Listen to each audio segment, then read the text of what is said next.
beyond what you have known to be true about yourself. Tapping into maybe even just a moment of a new side of you. And yet it's so familiar because it reminds you of a part of something that you've already experienced before. So it's remembering who you are. The things that are being shed from you naturally, the maturity, the evolution from the progress and process of allowing you to simply be. When it's no longer an escape of maybe the misery or pain. Instead, it's a sanctuary. It's a space that is so safe and still, and maybe even silent sometimes. Yet simultaneously, it balances out with the unpredictability, but also the order.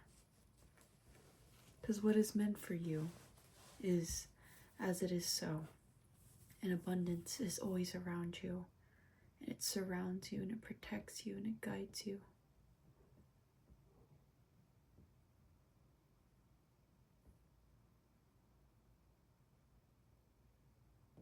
When you really start to see yourself clearly, to love the things that you love, to identify and recognize that maybe there was a sense of shame or hiding yourself, a hidden aspect of you that just wanted to experience that level of joy, that level and that love of this joyful experience with you. In whatever forms that it comes in.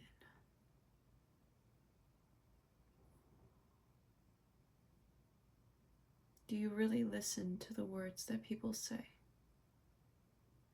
When they speak to you with so much tenacity, as if to tell you that they know better on how you should be, not just the life that you should live, but really the potentiality of what they see.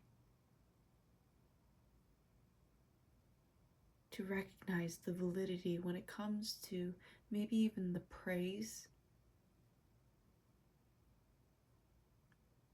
The praise that they say that you are so great.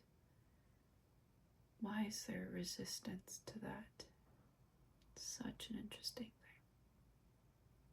thing, isn't it? Hello Collective, it's Kai. Once again, disclaimer, this is all just based on my own experience. I'm just sharing, so please use your discernment when you're consuming my content. In this format, it's a creative expression. I was reading this manga and it's so good. It's called Girl Crush. Fucking love it. And it really just reminded me of this old past where I really wanted to become a K-pop idol. Like that was like one of my dreams growing up. Because you know when people ask you like, oh, what was your childhood dream? It was that in its entirety. And I was so like, I could sense my attachment to why I was so desperate to achieve that dream, to do that dream, to live out that dream. And one of the biggest things that I have been facing is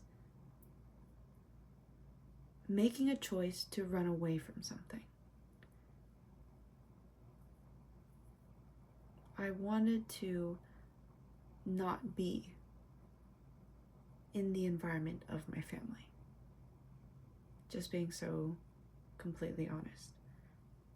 That's a part of the reason why that career path appealed to me.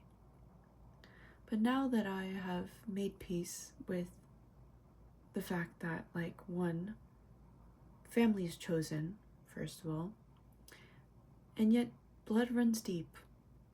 And ancestral healing isn't just about breaking the karmic cycles, it's also about adding your own energy to it and healing the ancestral lineage, because you are adding.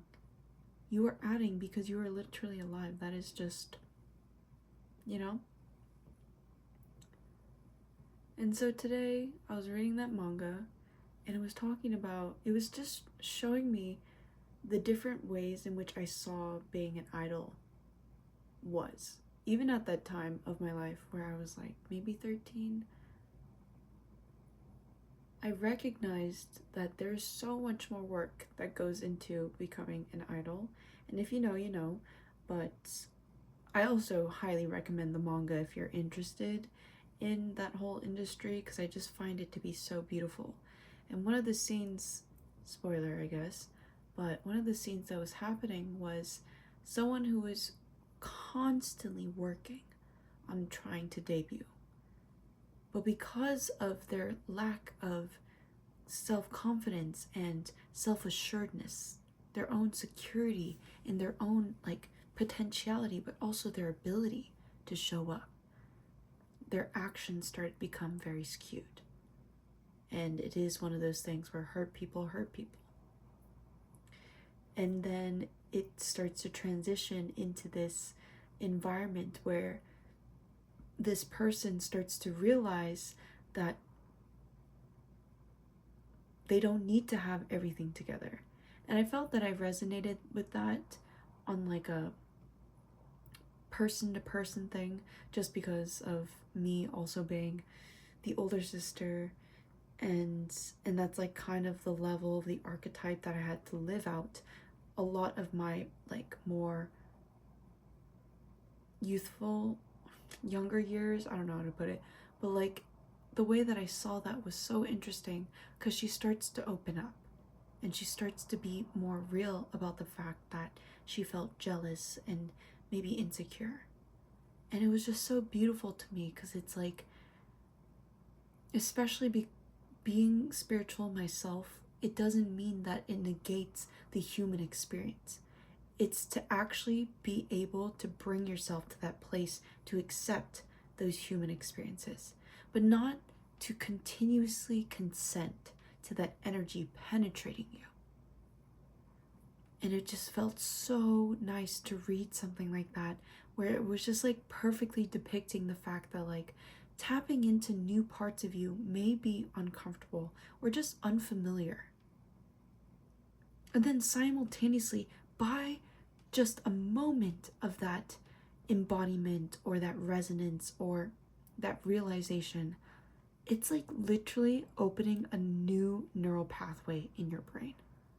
And I might not be a scientist, but truly I do believe it to be correlated to the fact that we are constantly creating new cells every single fucking day. So to really break it down, who are we to say that we can't actually identify with new parts of ourselves and shed and really, really start to release the past?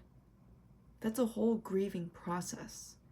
And I find myself in this stage of the process where I find that observational skill to come forth to the forefront and then simultaneously be released.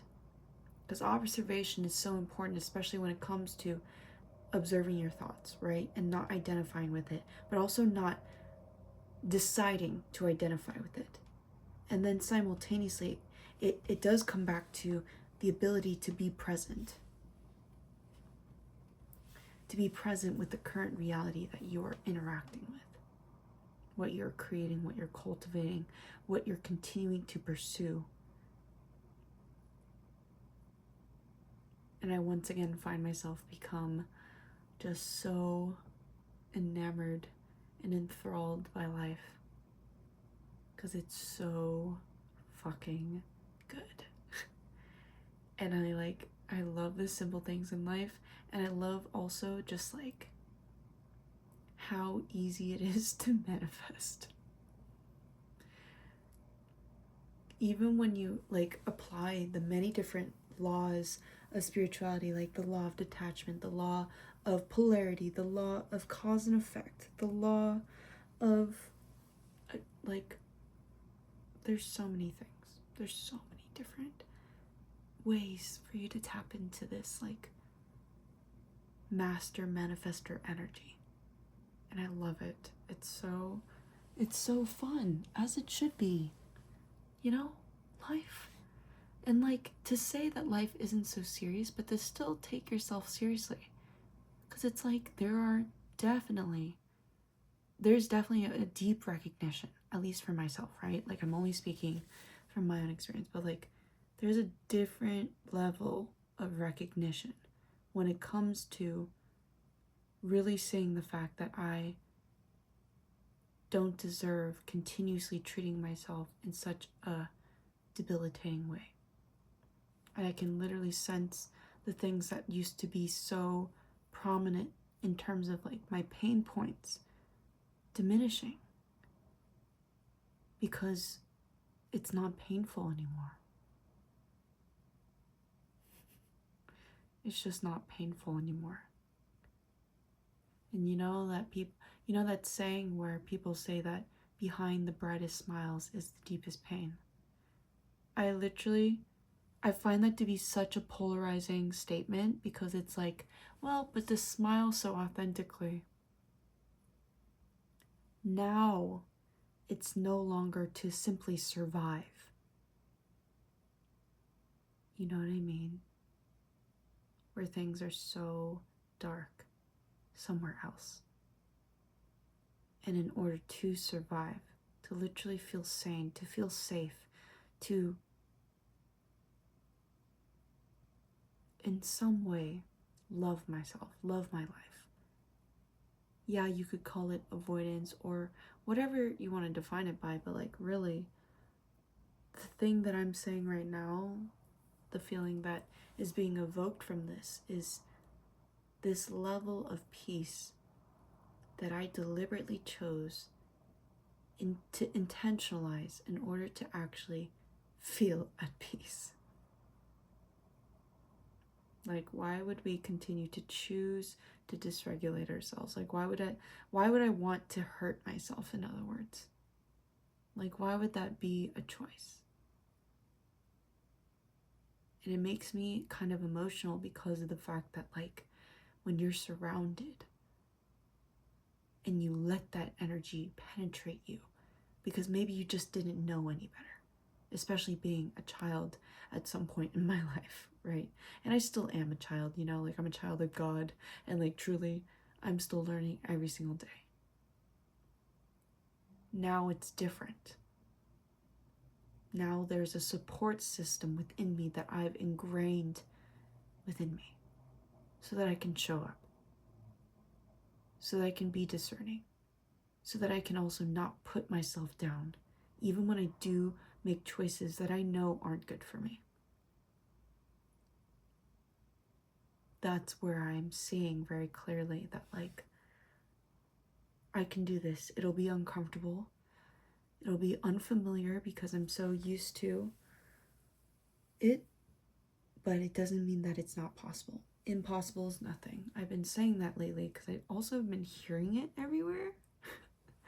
Like, literally, I heard it in a Korean drama, and then I heard it in a Korean, like, podcast talk show-ish thing, or YouTube channel, really. And then I literally fucking read it in my manga, and I was like, facts. Thank you, universe. And it's crazy because I can't truly describe to you guys what this all is because of the fact that it's so new, and yet it just feels so right.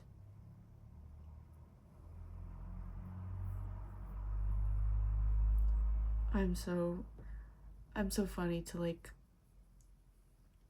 be so tired and still do these videos because, like, I have so many ideas throughout the day and I want to just fucking vocalize. Like, every day is fucking precious, bro. Every day is fucking precious, but sleep is also very important. So I'm gonna leave it at that. Thank you so much for allowing me the space to speak. Truly. Thank you for being you. And thank you for being alive. I'm sending you guys so much love, so much support on your own spiritual journey. Bye, Collective.